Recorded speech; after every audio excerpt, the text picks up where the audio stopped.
राधे राधे दोस्तों। जय श्री राम। आप सबका स्वागत है मेरे अपने चैनल पर।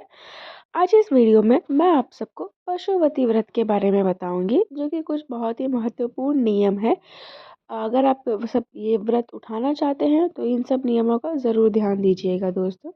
पशुपति व्रत एक बहुत ही पौराणिक व्रत है, जिसका शिव पुराण में भी बताया गया है इसके बारे में। अगर आपकी कोई इच्छा है, जैसे कि कोई मनोकामना है जो कि बहुत दिन से अधूरी है या किसी कारणवश पूरी नहीं हो पा रही है, वो कोई भी इच्छा हो सकती है जो भी आपको पूर्ण करना है, तो आप ये पशुपति व्रत का संकल्प लेके व्रत उठाइए, 5 सोमवार का व्रत करिए और बाबा पे पूरा भरोसा करके अगर आप व्रत करते हैं तो आपका व्रत जो है वो ज़रूर से ज़रूर सफल होता है दोस्तों। तो एक बार आप सब ज़रूर ट्राई करिएगा। अगर आपकी कोई इच्छा है, कोई मनोकामना है जो कि नहीं पूरी हो पा रही है, तो इस व्रत को आप शुरू करके आपकी जो भी मनोकामना है वो पूरी ज़रूर हो जाएगी। तो जो नियम है वो मैं आप सबको बताना आगे चाहूँगी दोस्तों। पहला व्रत इसका सबसे ज़रूरी है।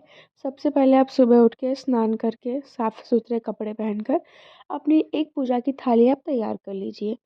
पूजा के में सामान में आप हार फूल ले लीजिएगा, बेलपत्र, आप चंदन ले लीजिएगा, जो भी आपके पास अवेलेबल हो। सुविधा के अनुसार आप सब कुछ ले सकते हैं और सब कुछ हमारे ऊपर डिपेंड होता है कि हम बाबा को कितने निस्वार्थ होकर पूजा कर रहे हैं।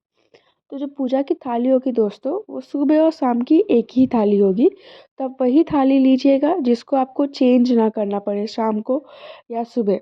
आप दोनों सेम थाली आपको दोनों टाइम मंदिर में लेके जानी है। और दूसरा नियम इस व्रत का ये है कि आपको ये पूजा शिव मंदिर में, जैसे कि शिवालय में जाके करना होता है। तो आपके आसपास कोई भी शंकर भगवान का मंदिर होगा, भोलेनाथ का, वहाँ जाके आप ये व्रत का पूजा जो है सब संकल्प लेके शुरुआत कर सकते हैं। और एक बात, तीसरा नियम इसका दोस्तों, जहाँ पे आप पहला पूजा करेंगे, लाइक आपका पहला व्रत होगा जहाँ पे आप पहली बार पूजा करेंगे, 5 सोमवार आपको वहीं पूजा करना है। मंदिर चेंज करके आप पूजा नहीं कर सकते। किसी कारणवश अगर आप कहीं चले जाते हैं तो फिर आप वहाँ पे व्रत को छोड़ दीजिएगा। अगले सोमवार जब आप वापस से आ जाएंगे तो आप इस व्रत को वापस से उठा सकते हैं दोस्तों। ऐसा नहीं है कि हमें कंटिन्यू 5 सोमवार का व्रत करना है। इसमें आप सोमवार, जैसे कि अगर आपका एकादशी का व्रत आ गया या आप कोई और व्रत कर रहे हैं, तो इसमें आप ये व्रत स्किप करके अपना व्रत कर रख सकते हैं। फिर जब अगले सोमवार आएगा आपका कोई व्रत नहीं रहेगा। या फिर जैसे कि मासिक धर्म हो गया, तो उसमें भी आपको यहाँ पे आप मंदिर तो जा नहीं पाएंगे और बिना मंदिर जाए ये पूजा अधूरी होती है। तो ये आप जैसे कि कोई भी व्रत या किसी कारणवश अगर आप मंदिर नहीं जा पाते हैं, तो उस दिन का व्रत आप छोड़ के अगले सोमवार को व्रत इसका वापस से शुरू कर सकते हैं।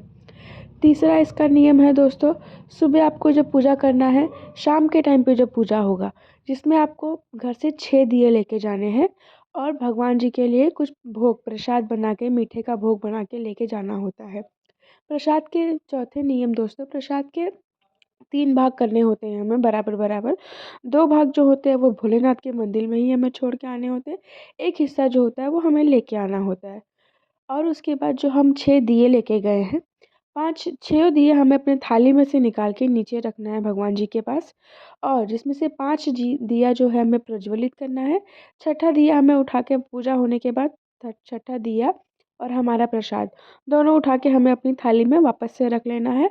और जब हम अपने घर आएंगे तो घर आप दरवाजे पे हमारे जो सीधा हाथ की तरफ होगा, जैसे कि हम घुसते हैं अंदर, उस तरफ हमारा जो सीधा हाथ होगा उस तरफ हमें ये दिया जला के बाहर, घर के बाहर जला के भोलेनाथ से प्रार्थना करके हमें अपने घर में आ जाना है।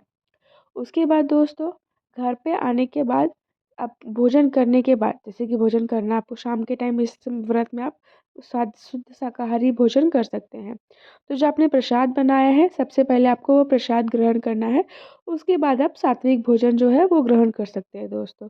इस प्रकार से आप 5 व्रत अगर करते हैं, 5वां व्रत जिस दिन रहेगा, उद्यापन के लिए दोस्तों बस आपको एक श्रीफल नारियल लेके जाना है, जिसमें कलावा लपेट के कुछ दक्षिणा और कुछ भी, जैसे कि बेलपत्र हो गया, चावल हो गया या मूंग के हो गए, 108 कोई भी चीज़ हमें भोलेनाथ को चढ़ाना होता है।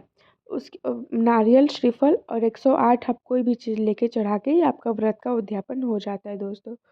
तो ये बहुत ही अच्छा व्रत है, एक बार आप सब ज़रूर ट्राई करिएगा। और अगर वीडियो अच्छी लगती है दोस्तों तो वीडियो को लाइक करके चैनल को सब्सक्राइब कर दीजिएगा।